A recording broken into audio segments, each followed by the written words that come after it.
नमस्कार दोस्तों, मैं विपुल व्यास आप सबका मेरे YouTube चैनल विपुल्स एकेडमी की ऑफ सक्सेस पर स्वागत करता हूँ। दोस्तों, जैसा कि आप फोटो में देख पा रहे हैं, आज ये वीडियो में NS 2021 के लिए बना रहा हूँ राष्ट्रीय उपलब्धि परीक्षण। N का अर्थ होता है नेशनल, A का अर्थ होता है अचीवमेंट और S का अर्थ होता है सर्वे। तो इसका अर्थ हुआ नेशनल अचीवमेंट सर्वे, राष्ट्रीय उपलब्धि सर्वेक्षण। अब ये चित्र जो है वो शिक्षक प्रशिक्षण मॉड्यूल जो है KRP के रूप में जो आपको ट्रेनिंग देंगे ब्लॉक लेवल पे, उसके लिए ये बुक दी गई है और इस बुकलेट में जो भी है मैं आपको पूरा बताऊंगा। तो दोस्तों, NS क्या है? NS के पेपर बनाने के लिए आपको किस किस चीज़ों की जानकारी होना ज़रूरी है, टेस्ट आइटम क्या है, ब्लूम टैक्सोनॉमी क्या है, सारे जो फैक्ट है मैं आपके सामने यहाँ पे रखूँगा। तो चलिए दोस्तों, शुरू करते हैं एक एक के बारे में। तो ये जो आपका प्रशिक्षण होने वाला है ब्लॉक लेवल पे, ये प्रशिक्षण जो है 4 दिन का प्रशिक्षण है। जैसा कि आप देख पा रहे हो, प्रशिक्षण ये है इसका पहला दिन, ये दूसरा दिन, ये तीसरा दिन और ये है इसका चौथा दिन। अब एक दिवस में जो है प्रारंभिक सत्र जिसमें प्रार्थना वगैरह करवाई जाएगी, इसके अलावा जो है 4 सत्र होंगे, अर्थात कुल सत्र हो गए हमारे 16 सत्र। और प्रारंभिक सत्र में पंजीयन जो है, सामग्री वितरण, प्रार्थना सभा ये करवाई जाएगी। तो चलिए दोस्तों, एक दिवस के बारे में मैं आपको पूरा विवरण देता हूँ। पहले दिन जो है, जैसे आप ब्लॉक लेवल पे ट्रेनिंग के लिए जाओगे तो पहले दिन क्या होगा? पहले दिन स्टार्ट होगा 9:30 से 5:30 बजे तक की ये ट्रेनिंग है, जिसमें सुबह 9:30 से 10 बजे तक पंजीयन, इसका मतलब आपका यहाँ पे रजिस्ट्रेशन करवाया जाएगा। रजिस्ट्रेशन के बाद सामग्री वितरण, कॉपी और पेन आपको वितरित की जाएगी और प्रार्थना का कार्यक्रम यहाँ पे होगा। तो 9:30 से 10 पंजीयन, सामग्री वितरण और प्रार्थना सभा करवाई जाएगी। इसके बाद 10 से 11:30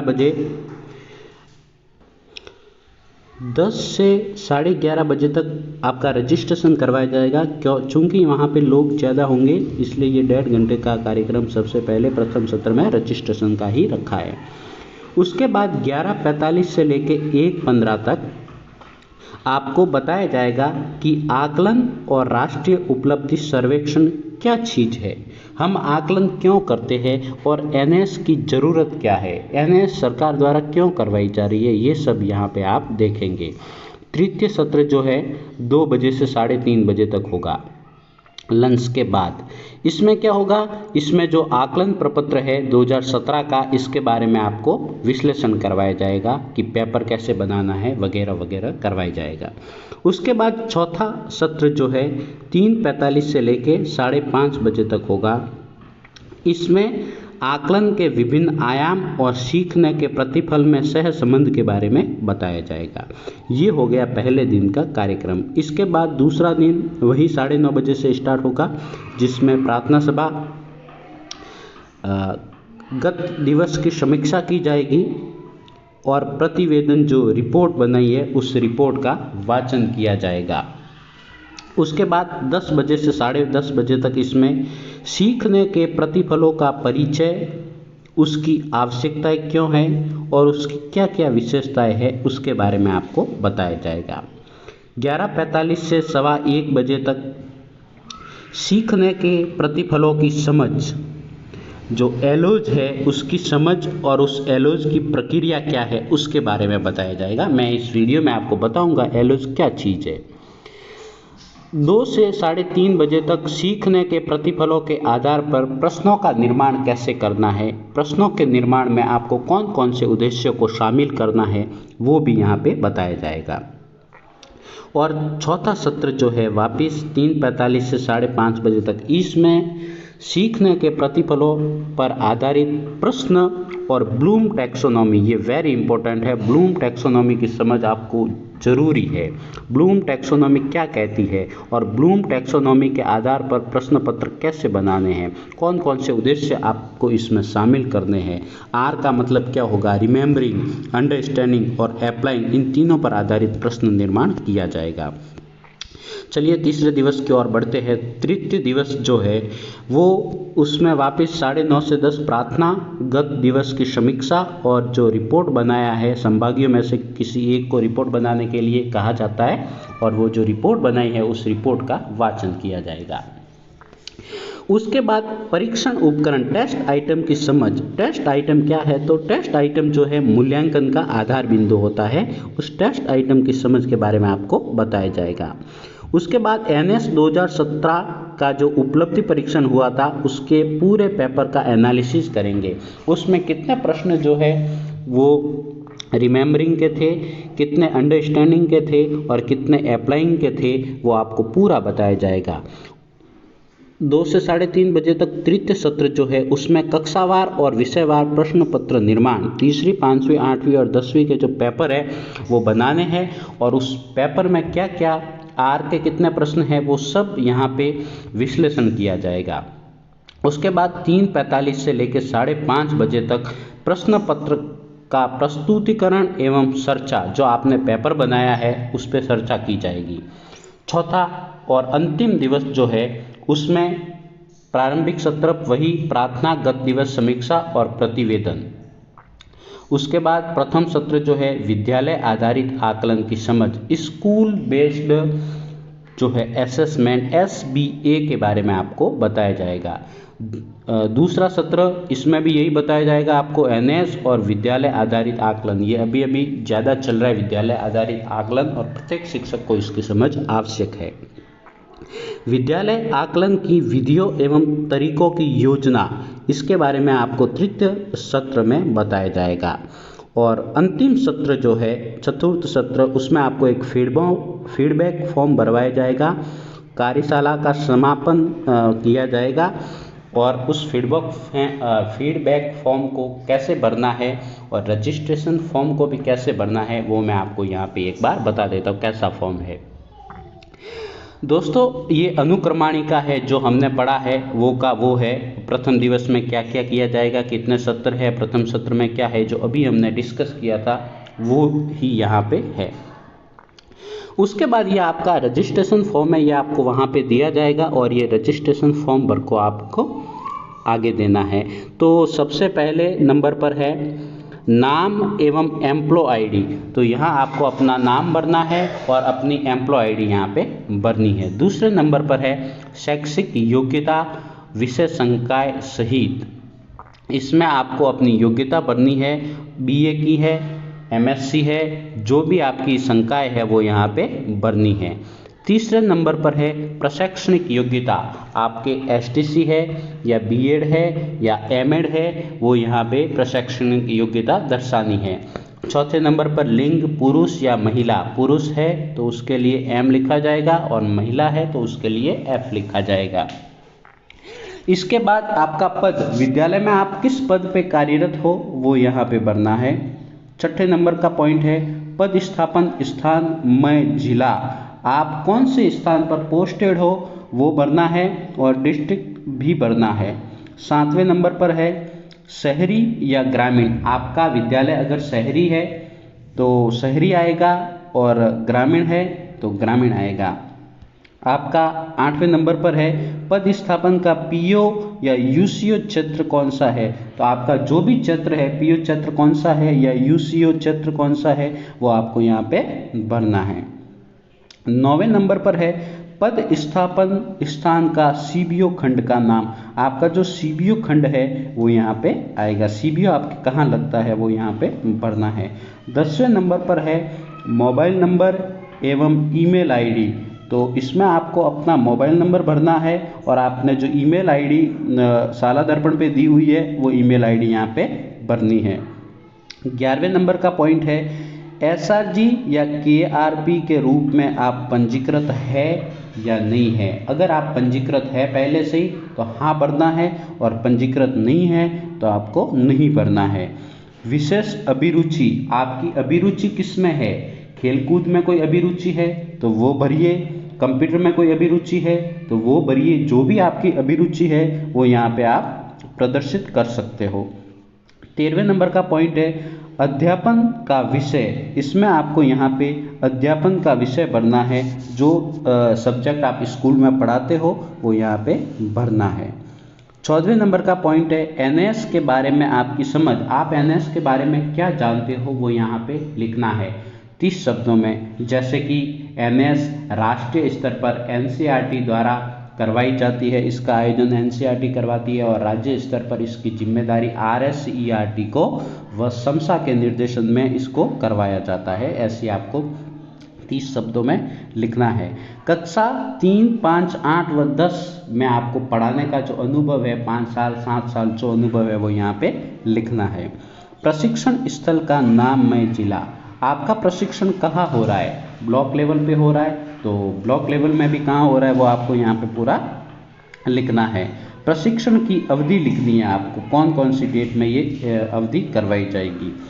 और इसके नीचे एक नोट दिया हुआ है कि संबंधित संस्था गूगल फॉर्म बनाकर प्रशिक्षणार्थियों का पंजीकरण करवाए। आपको ये जो फॉर्म है गूगल फॉर्म पे भी भरना है ऑनलाइन, तभी आपका रजिस्ट्रेशन माना जाएगा। इसके बाद फीडबैक फॉर्म देखते हैं, फीडबैक फॉर्म कैसा है और आपको अंतिम दिन में कैसे भरना है। तो ये है आपके फीडबैक फॉर्म। दोस्तों ये है फीडबैक फॉर्म। ऊपर लिखा है कार्यशाला का समापन, पक्ष परख एवं समापन फीडबैक फॉर्म। इसमें आपको संभागी का नाम लिखना है, आपका नाम आएगा इसमें, कौन से दिनांक, जो अंतिम दिन में कौन से दिनांक है वो आपको लिखनी है, और पद स्थापन स्थान जो भी है, राजकीय उच्च प्राथमिक विद्यालय है या राजकीय माध्यमिक विद्यालय है, जो भी आप लिख सकते हो। पहला प्रश्न है एनएस से क्या अभिप्राय है। आपने जो 4 दिनों में एनएस के बारे में पढ़ा है वो यहाँ पे लिखना है। एनएस के बारे में आप क्या जानते हो वो यहाँ पे लिख सकते हो। एनएस का पूरा नाम लिख सकते हो, ये किसके द्वारा करवाई जाती है, किन किन क्लास के लिए करवाई जाती है, सबसे पहले कौन से वर्ष में करवाई गई थी, अभी फ़िलहाल में कौन से वर्ष में करवाई गई है, या 2021 में कौन से वर्ष कौन से दिन में करवाई जाएगी, वो आप यहाँ पे मेंशन कर सकते हो। दूसरे नंबर का प्रश्न है एनएस प्रश्न पत्र व सामान्य प्रश्न पत्र में क्या अंतर होता है। जो एनएस का पेपर है और सामान्य प्रश्न पत्र है उसमें क्या अंतर होता है। तो एनएस का प्रश्न पत्र जो है वो एक प्रकार से निदानात्मक होता है, इसके बाद आप उपचार कर सकते हो, ये एक प्रकार का आकलन है। और सामान्य प्रश्न पत्र तो आपको पता है ये एक मूल्यांकन का एक तरीका है। तो एनएस प्रश्न पत्र और सामान्य प्रश्न पत्र में क्या अंतर है वो आप यहाँ पे लिख सकते हो। वैसे मैं वीडियो में पूरा बता दूंगा आपको, तो आपकी ये आसानी हो जाएगी। तीसरा प्रश्न है सीखने के प्रतिफल से आप क्या समझते हैं। सीखने के प्रतिफल, लर्निंग आउटकम, एलोज के बारे में आपकी क्या समझ है। तो एलोज के बारे में आपकी जो समझ है वो आपको यहाँ पे लिखनी है। चौथे नंबर का प्रश्न है एनएस उपकरण का क्या उद्देश्य होता है। जो एनएस जो आइटम है उसका क्या उद्देश्य है। तो एनएस उपकरण का अर्थ होता है एनएस के प्रश्न पत्र। तो प्रश्न पत्र का क्या उद्देश्य है। प्रश्न पत्र का एक ही उद्देश्य है कि जो राजकीय विद्यालयों में या एडेड स्कूलों में जो भी छात्र पढ़ रहे हैं, जो सामाजिक संवर्ग से आते हैं, उनका आकलन करना और उनमें जो भी कमी है या पाठ्यक्रम से कितने अंतराल पे है उन अंतराल गैप को कम करना। पांचवा प्रश्न है परीक्षण के उपरांत ऐसे कोई 2 कार्य लिखिए जो आप अपने विद्यालय में लागू करना चाहते हैं। आपने ट्रेनिंग में ऐसी कौन सी 2 बातें सीखी जो आप उसको अपने स्कूल में लागू करना चाहोगे। क्या आपने क्रियात्मक अनुसंधान लागू कर सकते हो, या एनएस के बारे में आपकी कोई अच्छी समझ है तो वो भी लागू कर सकते हैं। आप जो भी यहाँ पे लागू करना चाहते हो वो यहाँ पे मेंशन कर सकते हो। अब दोस्तों देखिए एनएस क्या है, राष्ट्रीय उपलब्धि सर्वेक्षण क्या है, इसके बारे में हम यहाँ पे डिस्कस करेंगे।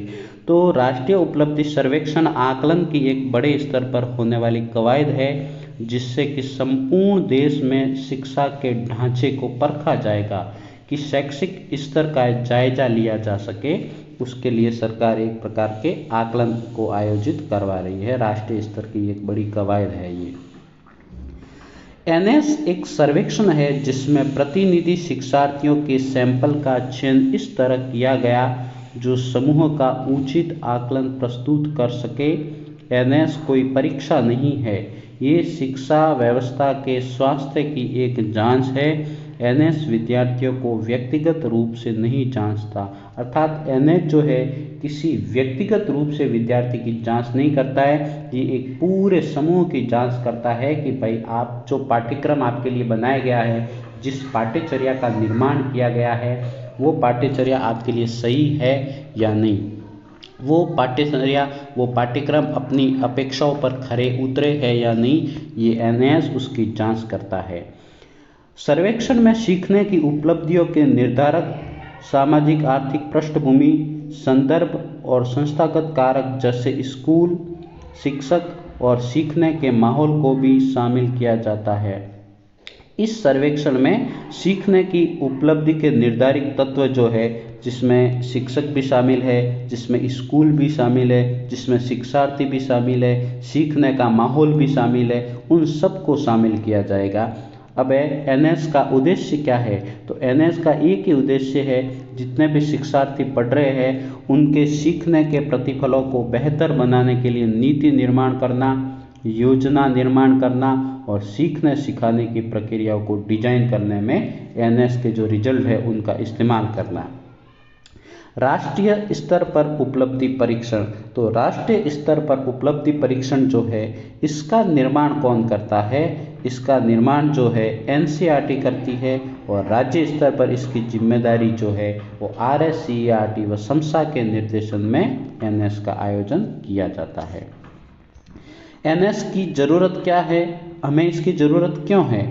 तो आरटी 2009 जैसे लागू हुई, उस आरटी में एक पॉइंट लिखा था कि 6 से 14 वर्ष के प्रत्येक बच्चे को गुणवत्तापूर्ण शिक्षा उपलब्ध करवाई जाएगी। अब गुणवत्तापूर्ण शिक्षा उपलब्ध करवाई जाएगी ये पॉइंट लिखा है, तो पिछले एक दशक से जब से सर्व शिक्षा अभियान 2001 में इसकी शुरुआत हुई थी, जब से सर्व शिक्षा अभियान की शुरुआत हुई है, विद्यालयों में नामांकन बढ़ा है।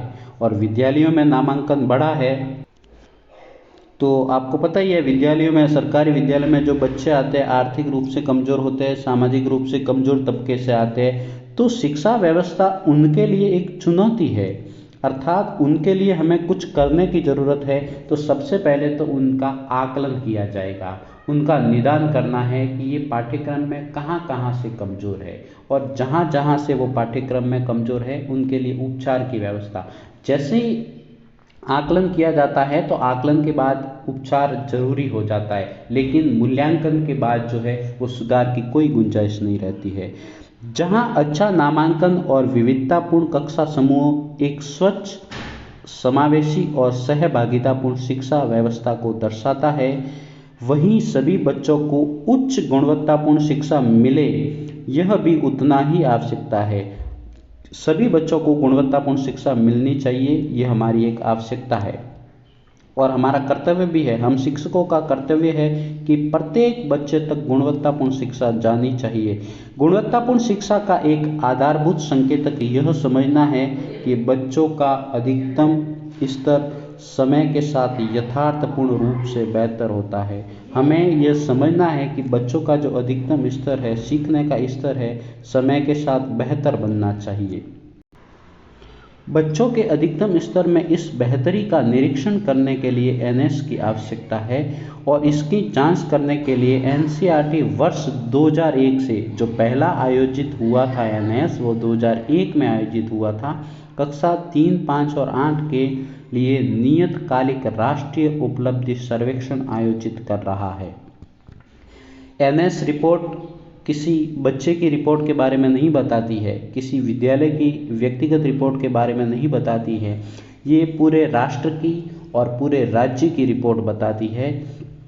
और जो एनएस 2017 है उसमें अपने राजस्थान की जो रैंक है वो 2nd रैंक रही थी। एनएस रिपोर्ट बच्चों की व्यक्तिगत या विद्यालयवार उपलब्धि की बजाय एक राष्ट्र स्तरीय और राज्य स्तरीय उपलब्धि का चित्रण प्रस्तुत करता है। शिक्षा व्यवस्था किस हद तक अपने उद्देश्यों को प्राप्त करने में सफल हो पाती है, राष्ट्रीय स्तर पर और राज्यवार कहाँ कहाँ प्रयास किए जाने की आवश्यकता है, इसे समझने का एनएस एक बहुत ही अच्छा जरिया है। हमें राष्ट्रीय स्तर पर और राज्यवार कहाँ कहाँ संशोधन करने हैं, जितनी भी शिक्षा नीतियाँ बनाई गई है उस शिक्षा नीतियों में कमी कहाँ रह गई, इसको ये एनएस परखेगा। एनएस की जरूरत क्या है? थर्ड पॉइंट, एनएस का उद्देश्य एक ऐसा चित्रण प्राप्त करना है जो ये दर्शाए कि किसी विशेष कक्षा स्तर के लिए तय मापदंड जो एनसीईआरटी द्वारा लर्निंग आउटकम एलोज के तौर पर तैयार किए गए हैं की तुलना में शिक्षार्थी क्या जानते हैं, क्या कर सकते हैं और उनकी कमियां क्या है, उन कमियों को सुधारने के लिए शिक्षा नीति क्या क्या गुंजाइश रखती है, इसके बारे में ये एनएस है। एनसीईआरटी द्वारा एनएस के परिणामों को इस्तेमाल किए जाने संबंधी निर्देश राज्य को जारी किए जाते हैं, जिससे राज्य अपने प्राथमिक विद्यालय के विद्यार्थियों में विभिन्न पाठ्य वस्तु से जुड़ी मिथ्या धारणाओं और अधिगम अंतरालों को पहचानते हुए उनके कारणों की ठोस पड़ताल करते हुए अधिगम स्तर सुधारने में प्रयास कर सके। एनएस एक प्रकार का बहुत ही बढ़िया सर्वे है। एनएस का आयोजन कैसे किया जाता है? तो राष्ट्रीय स्तर पर इसकी जो योजना है एनसीईआरटी बनाती है और राज्य स्तर पर इसकी जिम्मेदारी आरएससीईआरटी और समसा को दी गई है। इसके विभिन्न चरण कौन से हैं? तो इसके विभिन्न चरण में हम देखते हैं। पहला है development and finalisation of survey tools. पहले सर्वे जो टूल्स है उसका निर्माण किया जाएगा। दूसरे नंबर पर है ड्राइंग ऑफ सैंपल जो है उसका एकत्रित करना। तीसरे नंबर पर है training of state and district coordination, अर्थात राज्य और जिलों को ट्रेनिंग देनी। चौथे नंबर पर है printing of survey tools at state level. उसके बाद है जो टूल्स है उसको छापना, अर्थात पेपर का छपना। पांचवें नंबर पर है dispatch of survey tools to school, अर्थात विद्यालय में उनका वितरण पहुंचाना उन सर्वे टूल्स को। छठे नंबर पर है प्रिपैरेटरी डे एक्टिविटीज, अर्थात उनकी जो पूर्व तैयारी करवाना। उसके बाद है डे ऑफ असेसमेंट। उसके बाद आकलन का दिन आ जाता है हमारा 12 नवंबर 2021। उसके बाद 8वें नंबर पर है data capturing and reporting for analysis. इसकी डाटा कैप्चरिंग करना और इसकी रिपोर्टिंग करना विश्लेषण के लिए। 9वें नंबर पर है generation of district level report. फिर जो रिपोर्ट बनी है उसको जिला लेवल पे प्रदर्शित करना। 10वें नंबर पर है development of state and national reports. उसके बाद राज्य की रिपोर्ट और राष्ट्र की रिपोर्ट का विकास करना। Development of intervention plans. उसके बाद ये अंतिम 11वें नंबर का पॉइंट हो जाता है। अब हम यहाँ पे ये देखेंगे कि भारत में राष्ट्रीय उपलब्धि सर्वेक्षण का आयोजन कब कब और कौन सी क्लास के लिए हुआ है। तो उसके बाद देखते हैं सबसे पहले क्लास तीसरी में जो आयोजन हुआ था वो 2003 और 4 में पहले चरण में हुआ था। तो मैंने आपको बताया था कि सबसे पहले जो एनएस का आयोजन है वो 2001 में हुआ था। तो आप देख सकते हैं क्लास 5 में 2001-2 में हुआ था। इस सर्किल को आप पूरे देख लेना। सबसे पहले आयोजन हुआ था 2001-2 के सेशन में और सबसे अंतिम आयोजन वो हुआ था 2017-18 के सेशन में। उसके बाद 2020 में होने वाला था, लेकिन कोविड-19 के कारण ये पॉसिबल नहीं हो सका। अब एनएस के विश्लेषण और परिणामों का उपयोग फील्ड में कैसे किया जाता है। जो एनएस के रिजल्ट निकले हैं उनका फील्ड में उपयोग कैसे करना है। तो जो शिक्षा नीतियाँ चलाई जा रही है उनके माध्यम से की जा रही पहल और चला जा रहे कार्यक्रम बच्चों के सीखने में कितने प्रभावी है, इसका रिजल्ट हमें मिलेगा कि जो भी शिक्षा नीति चल रही है वो शिक्षा नीति कितनी बेहतर है बच्चों को सीखने सिखाने के लिए। दूसरे नंबर पर पॉइंट है शिक्षार्थियों में प्रत्येक विषय वस्तु, अवधारणा, आकलन सूचक, अधिगम क्षमता सीखने में आ रहे गैप को कम करेगी। अर्थात ये जो एनएस के रिजल्ट है ये जो सीखने सिखाने में जो अंतराल आ रहे वो कमी आ रही है, उन कमियों को ये पूरा करेगी। शिक्षक शिक्षाविदों पाठ्यक्रम निर्माताओं को एक प्रकार से फीडबैक उपलब्ध करवाएगी। जिसने ये पाठ्यक्रम बनाया है, जो शिक्षक है, जो पढ़ाने वाले, जो पाठ्यपुस्तक लेखक है, जो शिक्षाविद है, उनको एक प्रकार से इसमें फीडबैक जाएगा। शिक्षक प्रशिक्षण हेतु कार्य योजना बनाने के लिए कार्य बिंदुओं को पहचानना। जो टीचर की ट्रेनिंग होती है उनमें भी हो सकता है संशोधन हो। शिक्षकों के लिए मार्गदर्शिका विकसित करने हेतु टीचर्स के लिए एक प्रकार से गाइडलाइन बन जाएगी। शिक्षार्थियों के सीखने और प्रायोगिक रूप से करने हेतु अतिरिक्त सामग्री, अर्थात उनके लिए अलग, शिक्षार्थियों के भाई सीखने के लिए इस सामग्री की जरूरत है तो उस सामग्री का निर्माण भी किया जाएगा। अब एनएस से क्या क्या अपेक्षाएं रख सकते हैं? तो एनएस से अपेक्षाएं है सीखने के प्रतिफलों की प्राप्ति, लर्निंग आउटकम्स की प्राप्ति इससे हो सकेगी, हम ऐसी अपेक्षाएं करते हैं। सीखने के दौरान अधिगम न्यूनता की पहचान करना, सीखने के दौरान जो अधिगम न्यूनताएं आई है, जो टॉपिक्स में बच्चा कमज़ोर है, उन कमज़ोर टॉपिक्स की पहचान करना, एक प्रकार से निदान करना। शिक्षकों का क्षमता संवर्धन, शिक्षकों की जो कैपेसिटी है उनको बढ़ावा देना, उनकी क्षमताओं का संवर्धन करना। गुणात्मक पहलुओं पर क्रियात्मक पहल, जो गुणात्मक पहलू है छात्रों के उस पर क्रियात्मक पहल। कक्षा कक्षीय गतिविधियों को संबलन देना, कक्षा कक्ष में जो गतिविधियां, उन गतिविधियों को संबलन देना एक प्रकार से। सीखने के प्रतिफल की प्राप्ति, सीखने के जो प्रतिफल है, लर्निंग आउटकम्स है, उनकी प्राप्ति। अब राष्ट्रीय उपलब्धि सर्वेक्षण 17 पर हम एक प्रकार से नज़र डालते हैं कि ये जो सर्वेक्षण हुआ था 2017, उसकी तारीख थी 13 नवंबर 2017। ये क्लास 3री, 5वीं और 8वीं में आयोजन हुआ था, सभी राज्यों में एक प्रकार से हुआ था। इसके नमूने का नाप बहुत बड़ा है, बहुत सारे विद्यार्थियों ने बहुत सारी स्कूलों में इसमें भाग लिया था। उसमें हम ये भी देखेंगे कि इसकी OMR शीट कैसे थी और आपको विद्यालय स्तर पे OMR शीट कैसे भरवानी है बच्चों से, वो भी हम यहाँ पे पढ़ेंगे। उसका पेपर, नमूने के प्रश्न पत्र कैसे होते हैं वो भी देखेंगे। और वो जो परीक्षा लेने के लिए एक फील्ड इन्वेस्टिगेटर की नियुक्ति की जाएगी। अब फील्ड इन्वेस्टिगेटर कौन होगा, ये सारी जो डिस्कस हैं हम करेंगे। पहली बार कक्षा 3, 5, 8 कक्षाओं को एक सर्वे में एक साथ शामिल किया गया है। मतलब 2017 में जो परीक्षा हुई थी उसमें 3री, 5वीं, 8वीं को एक साथ सर्वे में शामिल किया गया था।